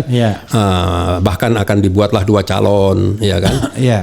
Bagaimana kan ada Anies, berarti kan 3 calon. Oh, Anies itu nanti nggak bakal, Anies itu kan masuk penjara, ya kan? Nasdem pun saya dengar pernah diancam, apakah kursinya minta kembali 30 lagi? Itu pernah. Jadi ini bukan sesuatu yang, jadi gini, dinding meja ini ada telinganya, Bung Refli. Jadi saya minta kepada Bapak Presiden kita ini jangan asal bicara, atau ya belum tentu kabinet atau menterinya atau orang dekatnya itu tidak memocorkan keluar.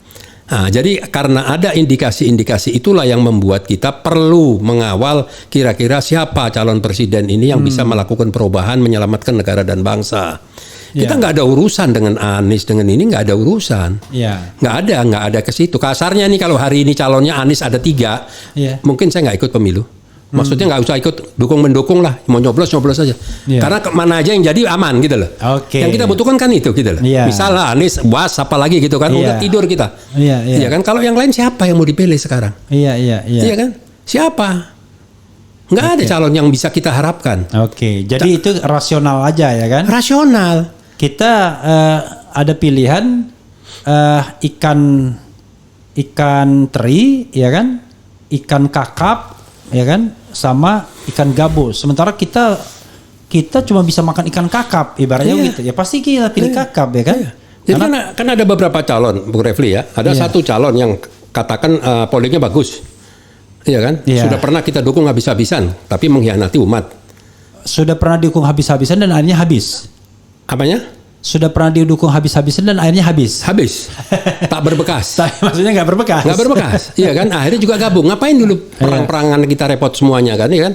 Kita kan ngikutin irama dia saat itu kan. Dia bilang kita harus begini, kita harus begini. Kita ngikutin irama dia. Semua irama dari dia. Anti ini dia semua yang mengondisikan kita sampai pukul meja gitu. Dan lain sebagainya. Iya kan. Ada satu lagi calon dari partai besar, iya kan. Baru jadi ketua DPR saja kalau rapat sering matiin mic. Belum pernah nemuin delegasi, belum pernah mau nemuin rakyat. Bagaimana dia mau jadi presiden? Iya kan, ada lagi satu calon yang maju presiden. Iya kan, bahkan pernah dia menyatakan bahwa dia hobi nonton bokep. Nah, ini kan mengerikan ini bangsa kalau mau dijadi pimpin orang-orang seperti begini.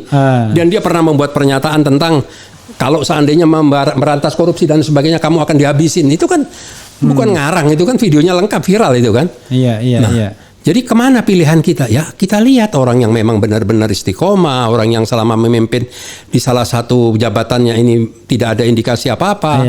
Nah itulah yang kita harapkan, yang bisa berbuat lah gitu, beranilah melawan semua oligarki ini gitu. Karena oligarki ini sudah sangat membahayakan negara. Itu mengatur semua sisi. Sekarang lagunya, itu udah ada kan, oligarki mulai bangkit lagi. Jadi Bung Refli sekarang ya, institusi atau salah satu lembaga itu saat ini selalu diintervensi oleh institusi yang berbeda.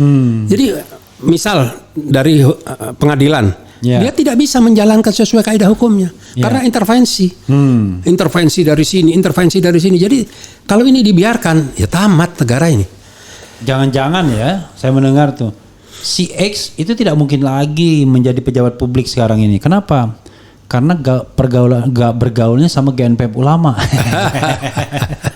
Jadi sekarang ini kita takut sekali sama Islam sekarang ini kan. Jadi Islam itu seperti bahaya laten jadi sekarang ya. GNPF ulama. Jadi kalau Anda bergaul sama GNPF ulama, bergaul sama Kiai Haji Yusuf Martak, insya Allah Anda tidak akan dijadikan pejabat publik apapun karena dianggap Anda sudah terpapar ya kan, kira-kira gitu. Paham radikalisme. Padahal saya terpapar nasi kambing, nasi Arabnya Larazeta. Jadi orang menstigma satu kelompok radikal ekstrim, padahal tidak pernah melakukan apa-apa, tidak melakukan. Yang korupsi, yang ngabisin duit negara ini, yang menghabisin seluruh hasil alam, hasil bumi, tanah di negara ini, itu yang lebih radikal, lebih ekstrim. Atau kan? Misalnya lembaga yang satu komisi terima duit semua, korup lembaga semua. Yang kerjaannya nyari salahnya orang. Kaki tangannya jalan nyari orang terus salahnya, nggak ada habis-habisnya semua.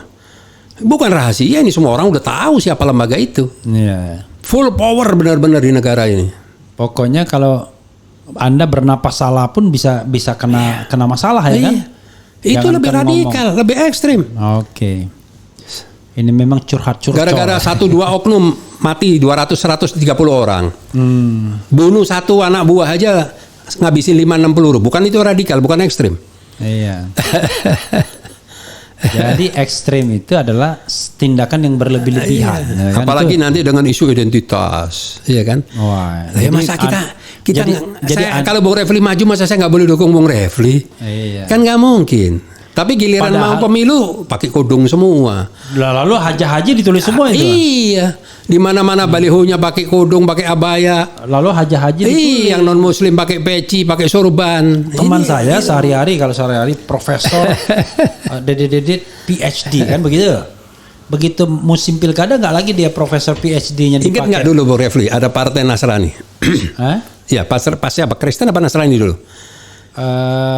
partai ya dua-duanya ada partai ini. Partai. Logonya apa dulu? Salib kan?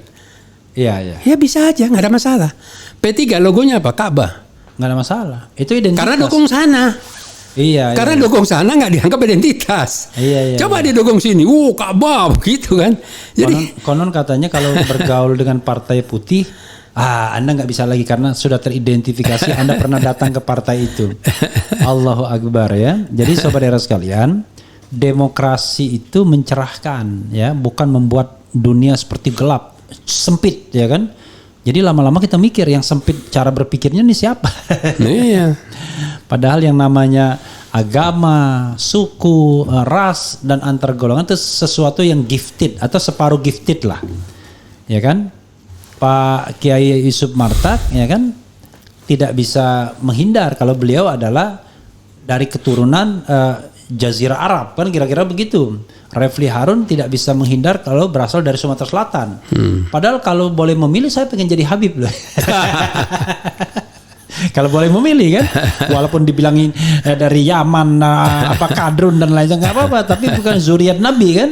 Tapi masalahnya kan tidak lahir sebagai zuriat Rasulullah, hanya lahir sebagai anaknya Pak Harun kan, dan orang biasa bukan Harun al-Rasyid Profesor Tata Negara, tapi hanya pensiunan pegawai negara kan begitu.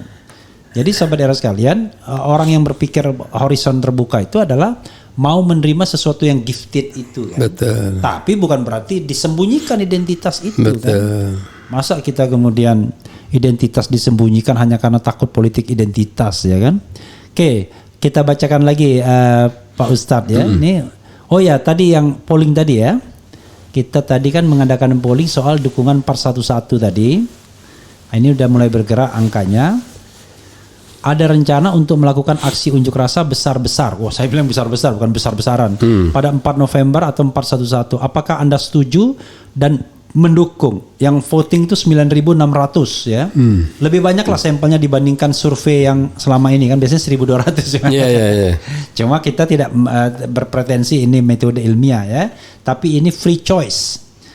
Mendukung A itu 86% Pak Kiai. Berapa? Ya, 86%. Tidak mendukung 8%, tidak peduli 6%. Nah, jadi lumayan lah angkanya ya. Jadi saya nggak main-main loh ini angkanya. Percaya. Ah, gitu. Iya. Ah, gitu ya. Jadi 8. Sorry Pak. Baik sekali. Iya aja. Tapi pada layarnya tertutup. Enggak dong, kebuka tadi. Betul nggak? Ya? Iya. Nah, oke. Nah, jadi untuk sementara itu ya. Coba kita lihat lagi komentar Sobat Era dan memang tidak terasa perbincangan kita ini sudah sampai pada kayaknya udah lebih dari 1 jam nih, lumayan kan? Jadi lumayan ke Refli Harun channel ini nunggunya 1,5 jam karena tadi saya sempat tidur ya, bukan karena apa, saya 24 jam tidak tidur. Jadi benar-benar 24 jam tidak tidur. Jadi pas pulang nonton demo tadi tidur langsung. Tetapi kemudian saya udah berpesan kalau Pak Kiai datang jam berapapun telepon saya. Jadi telepon itu saya dekatkan ke telinga saya. Saya berhasil tidur nyenyak 1 jam dan kemudian bangun dalam kondisi segar, dihadapkan pada larazeta. Waduh. Dihadapkan pada nasi kambing ya kan. Ini nasi apa? Biryani ya? Yang kuning mandi, yang berwarna ini biryani. Oke, jadi mandi dan biryani ya. Nah, tapi yang paling penting itu kambingnya itu loh, luar biasa ya. Karena konon katanya kambing itu makanan favorit Rasul ya katanya. Betul.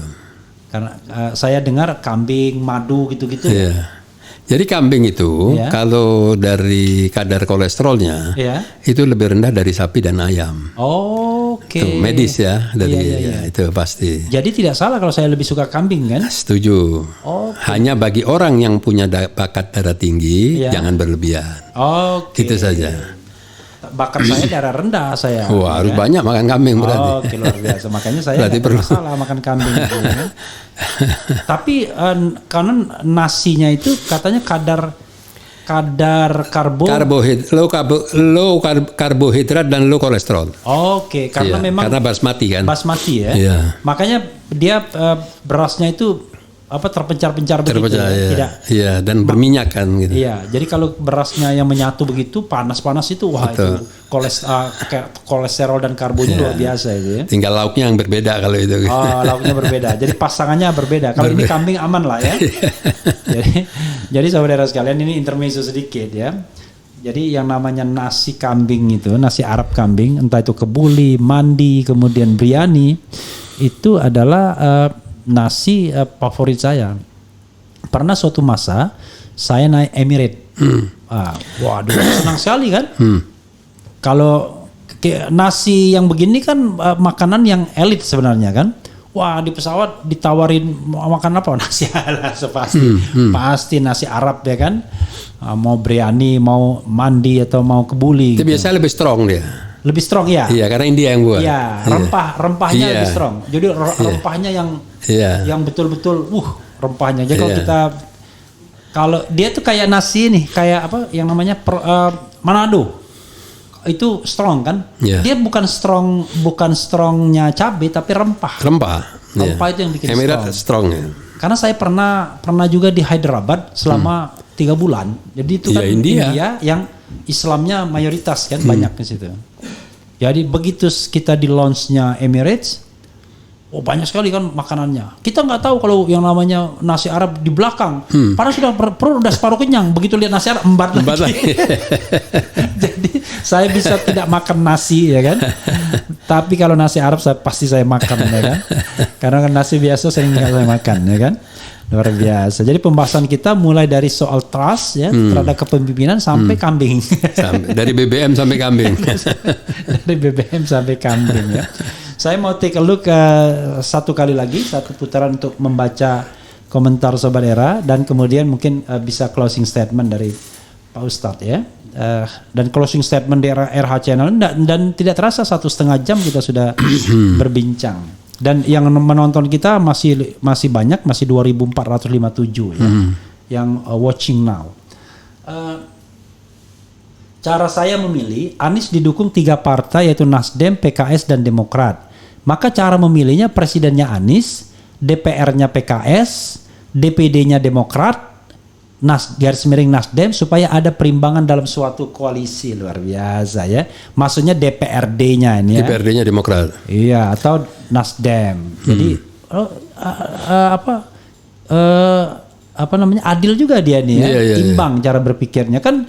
Dalam Pilpres dan Pileg itu kan kita pilih Pilpres, pilih presiden, pilih DPR DPR pusat, pilih DPRD provinsi, kabupaten, kota. Ini tipikal orang nasionalis. Oke, kalau di Jakarta tentram negara.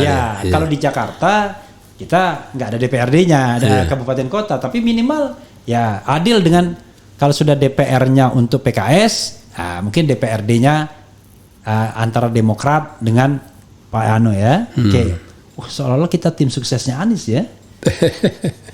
Jadi Pak Kiai, saya hanya sekedar informasi saja. Baik Ganjar dan Anies itu teman saya.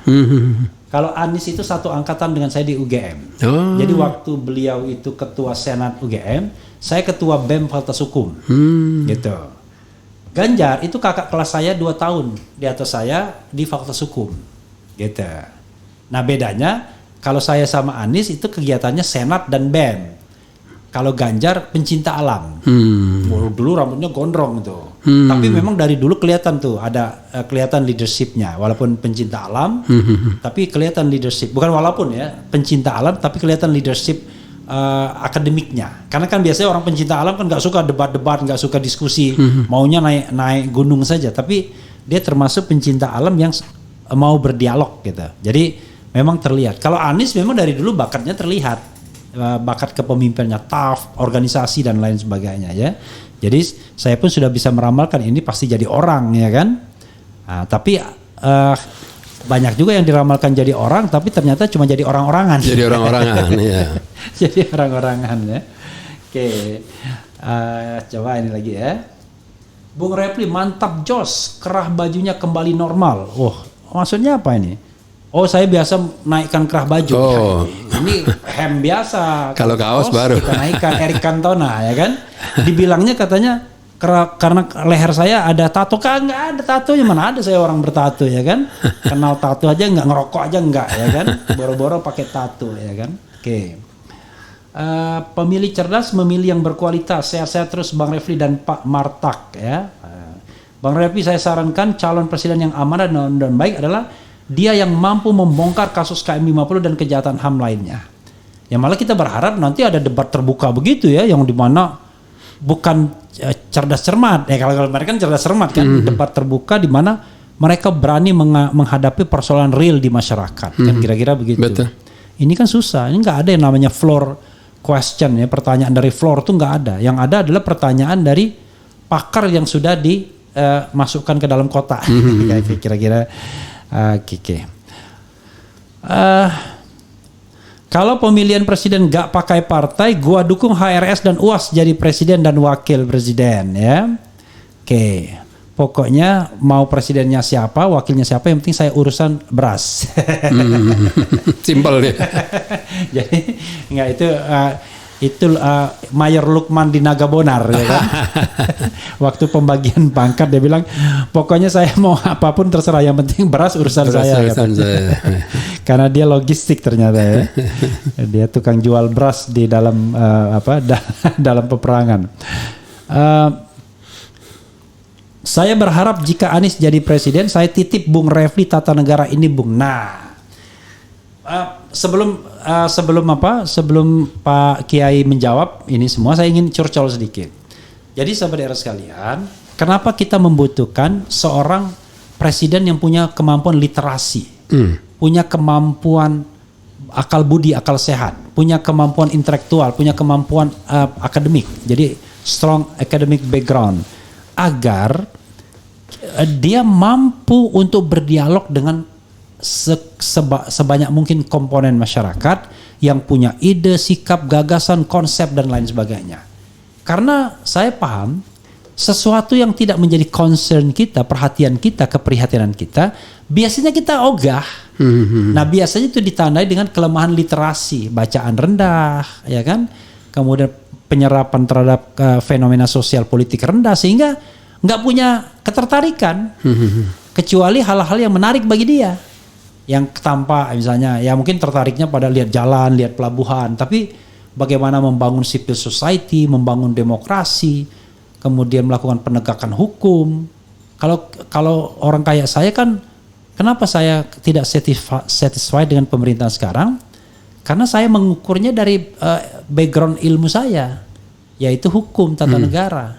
Saya tidak puas dengan demokrasi karena saya lihat tidak berkembang, malah makin regresif, ya kan, terpuruk. Dan saya tidak puas dengan penegakan hukum karena saya lihat tidak ada penegakan hukum yang benar, yang genuine, yang betul-betul menegakkan hukum. Jadi penegak hukum bukan penegak hukum, tapi justru pelanggar hukum itu sendiri. Yang genuine pelanggar hukum itu penegak hukumnya itu. Nah, karena itu saya kira wajar kalau orang seperti saya tidak puas. Tapi kan Pak Jokowi membangun jalan tol, pelabuhan dan lain sebagainya. Ya oke lah, tetapi itu tidak menjadi main concern saya, tapi mungkin pihak lain kan, kira-kira begitu. Pihak lain juga punya argumentasi. Jadi segalanya terukur. Pak Ustadz, silakan komentari apa-apa yang saya sudah bacakan tadi, sekaligus closing statement ke sini ke sobat era sekalian. Dia bilang ada strong message nggak untuk 411, silakan. Ya, jadi terima kasih atas komentar-komentar yang tadi, dan memang saya lihat banyaklah sekali orang yang memang sudah berharap adanya perubahan di dalam negara ini, karena kekhawatiran kita ini makin hari makin tinggi bahwa kalau ini dibiarkan terus begini, oligarki ini akan merambah ke semua sektor dan akan melumpuhkan kondisi demokrasi di negara ini. Karena apa? Yang saya lihat seperti supremasi hukum sudah tidak berjalan, semua tidak berjalan, suka-suka. Oligarki menyetir, mengendalikan seluruh permasalahan, sampai yang namanya aparat mengelola judi, mengelola narkoba, mengelola segala. Ini kan sudah kehancuran yang sangat fatal kalau saya lihat gitu ya kan. Sementara mereka itu adalah harapan bangsa, pengayom rakyat, pengayom masyarakat, kan begitu. Nah, ini tidak boleh didiamkan, dan saya juga berharap dari pihak TNI juga melakukan perimbangan, tidak diam begini saja seperti sekarang, karena TNI sangat diharapkan. Jadi jangan tampil atau muncul di saat-saat aparat kepolisian berhadapan dengan rakyat, dengan masyarakat, TNI ikut terlibat di dalamnya. Tapi tatkala rakyat menjerit atau rakyat membutuhkan payung hukum atau membutuhkan perlindungan, TNI tidak muncul di situ. Jadi ini yang kita harapkan, agar semua negara ini, kita kan tidak punya tujuan jelek, Bung Refli. Kita ini ingin negara ini benar-benar negara yang sebesar ini dapat terselamatkan, kehidupan dapat sejahtera, ekonomi dapat kembali bagus, iya kan, supremasi hukum ditegakkan, pemimpin negara ini benar-benar yang berpihak kepada rakyat, dan parlemen itu bisa berfungsi sebagaimana fungsinya, tidak seperti sekarang, seperti raja-raja dalam kerajaan tersendiri, mereka menumpuk kekayaan dan mencari kemampuan sebesar-besarnya bagaimana menumpuk kekayaan mereka, tidak ada henti-hentinya, dan mereka sudah tidak peduli lagi dengan rakyat dan masyarakat. Kenapa mereka tidak berani menemui orang atau masyarakat yang akan bertemu menyampaikan seluruh aspirasinya? Bertemu, kenapa harus takut? Tampung dong. Nah, yang bagus jalankan, yang tidak bagus tidak perlu dijalankan. Simpel aja sebenarnya, kan begitu. Itulah tujuannya kita punya wakil rakyat. Kalau wakil rakyat sudah tidak mewakili rakyat, mewakili siapa mereka? Mewakili diri mereka dan kelompoknya masing-masing. Nah, ini kalau semua sektor begini, ya agak berat. Yang ya alhamdulillah lah sampai saat ini kalau kita lihat dari DPR, MPR, mungkin DPD lah yang masih bisa kita harapkan lah ya. Mungkin karena kepemimpinan dipimpin oleh seorang yang memang punya jiwa nasionalis tinggi. Masih tidak mau negara ini dibiarkan seperti sekarang dikuasai oleh oligarki gitu.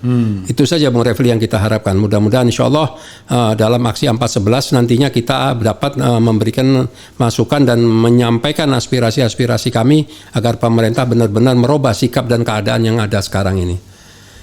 Gitu. Oke. 411 mudah-mudahan pemerintah bisa akomodatif ya, mengubah sikap seperti sekarang ini. Tapi kita tidak tahu apa yang terjadi di depan ya.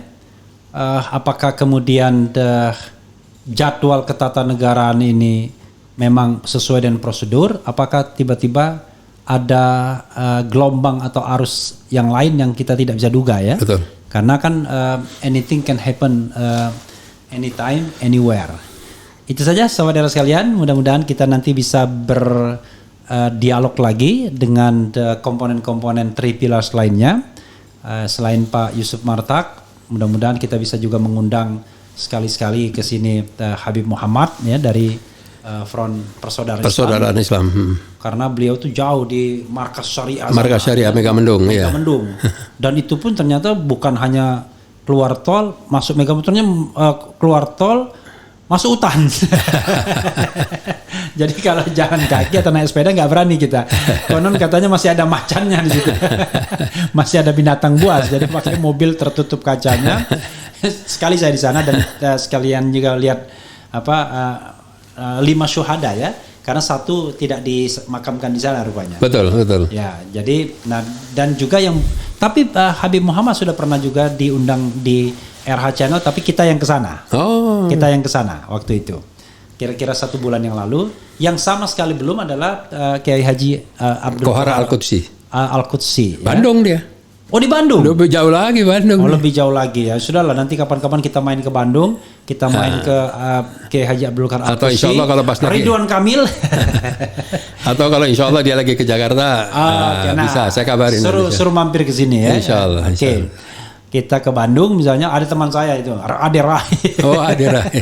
Kemudian ada teman saya juga, siapa namanya? Marco. Jadi saudara sekalian, mudah-mudahan percakapan ini bermanfaat, dan the last time kewajiban saya sampaikan posisi terakhir dari survei kita ya. Biasanya itu tidak berubah secara signifikan karena distribusi itu sudah ajak biasanya setelah angka sekian. Tetapi paling pertumbuhan yang voting saja yang kita laporkan. Jadi yang voting udah 13.000 ya. 13.000 yang voting, kemudian mendukung tetap 86%, tidak mendukung 8%, tidak peduli 6%. Jadi semuanya 100%. Itu saja saudara sekalian. Wassalamualaikum warahmatullahi wabarakatuh. Waalaikumsalam warahmatullahi wabarakatuh. Yes.